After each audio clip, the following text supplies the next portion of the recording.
What's up, YouTubers? This is your boy Big Metroid Fan 12 coming to you with another video game review.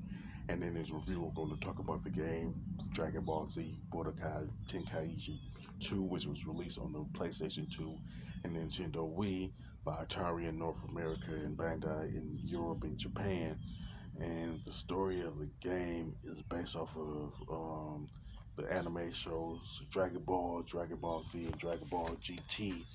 This game has the following combination of video game genres, which are action, fighting, and RPG.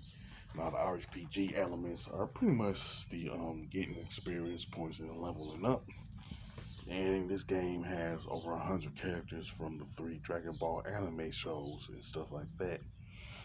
Now the menu pretty much consists of Dragon Adventures, Ultimate Battle Z, Dragon Tournament, Dueling, Ultimate Training, Evolution Z, Item Shop, Data Center options, and Dragon Library.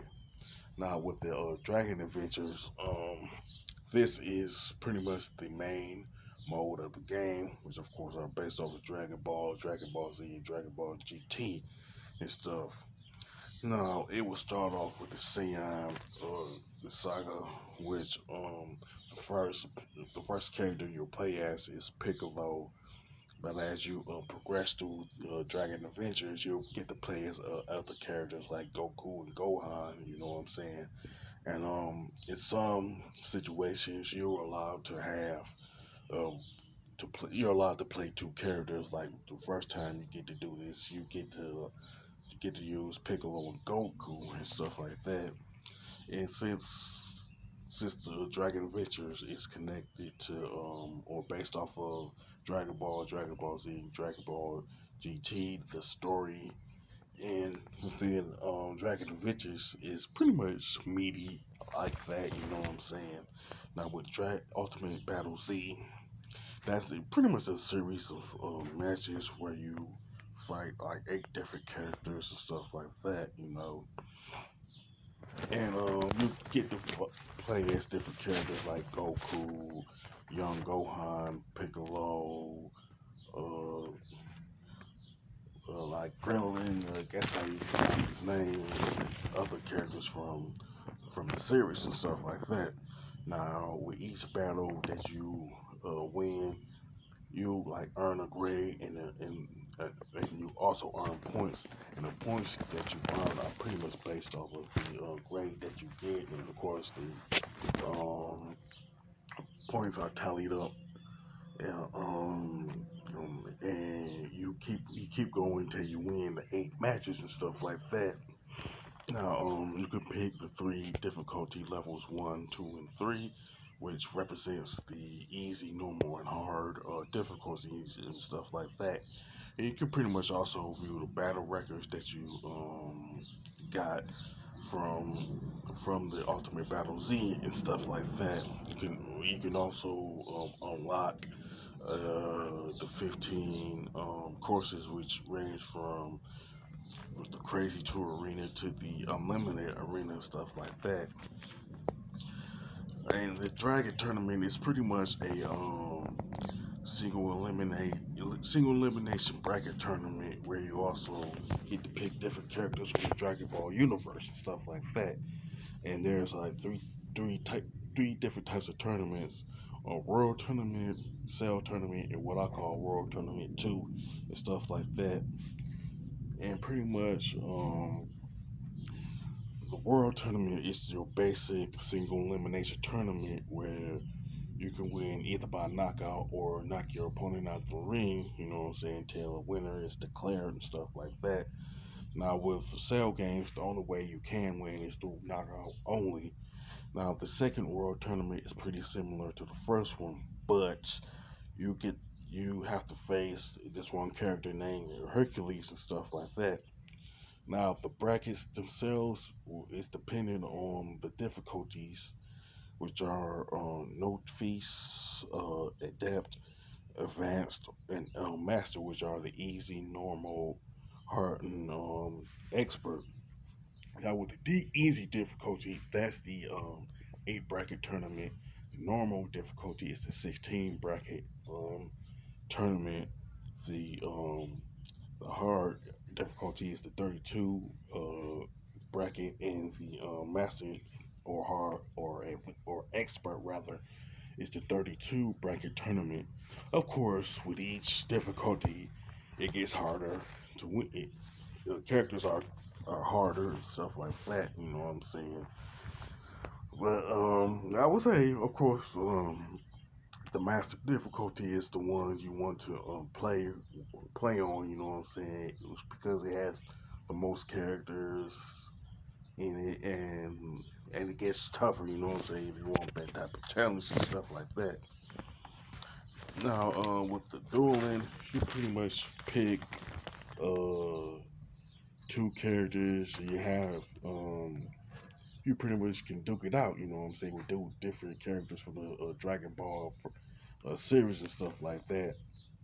You could pretty much select one player versus computer, one player versus two player, computer versus computer. You know what I'm saying? And you can go to the settings and select the time limit. Um, of the computer difficulty, you can you could turn the items found on and off and stuff like that. And also you could turn off the transformation on and off, you know. And then that's as basic as it gets, you know what I'm saying?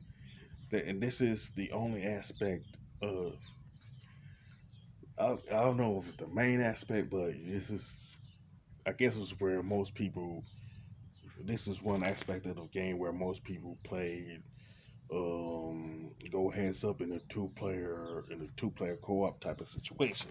You know, now with Evolution Z, it has C item collection, C item list, and C item fusion. With C item collections, you pretty much customize each character from the Dragon Ball series and stuff like that. Like you could like upgrade things like life, speed, attack, defense, and stuff like that. And with the item list, you pretty much reward all the Z items that you bought or obtained through the item shop or through one of the other things like Dragon Adventure and stuff like that. And of course, with the Z item fusion, you take two Z items, put them together to get another Z item and stuff like that. And with it, you're you able to fusion together like ability, support, fusion, and secrets, and of course the Dragon Balls are not included. You know what I'm saying? Now, pretty much you can also go to pretty much the options where you can save and load, um, view the button configuration, change the cameras,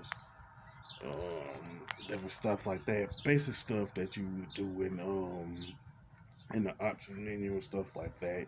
Change the volume for the sound effects, soundtrack, voice and stuff like that. And with the Dragon library, you can view character in pretty much character illustrations stuff like that. Dragon text and sound select with the character illustrations.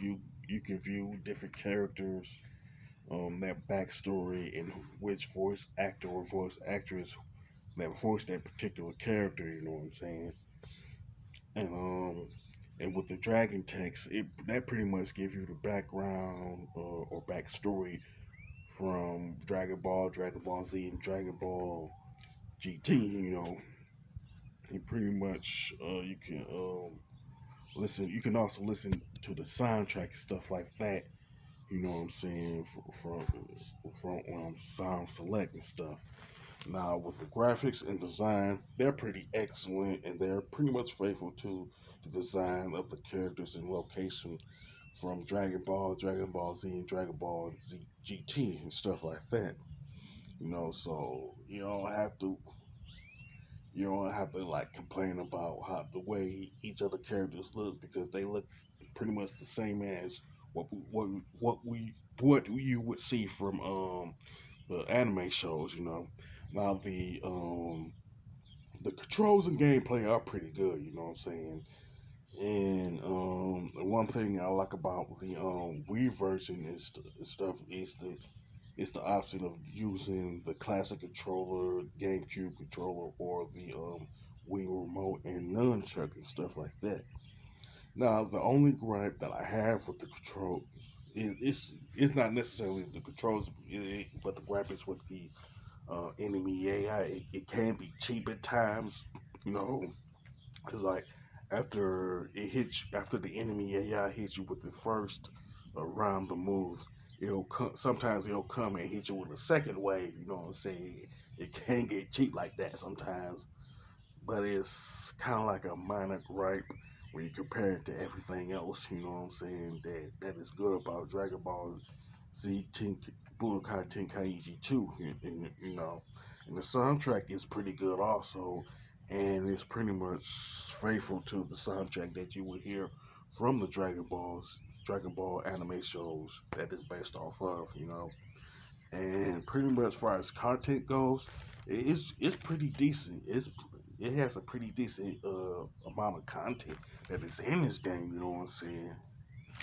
Plus, that you have the fact there's the fact that there's over 120 characters in the game overall. So there's a lot of when you go to one of these, go through one of the aspect of the menu, like the Dragon Adventures. There's a lot of characters that you can pick from. And pretty much,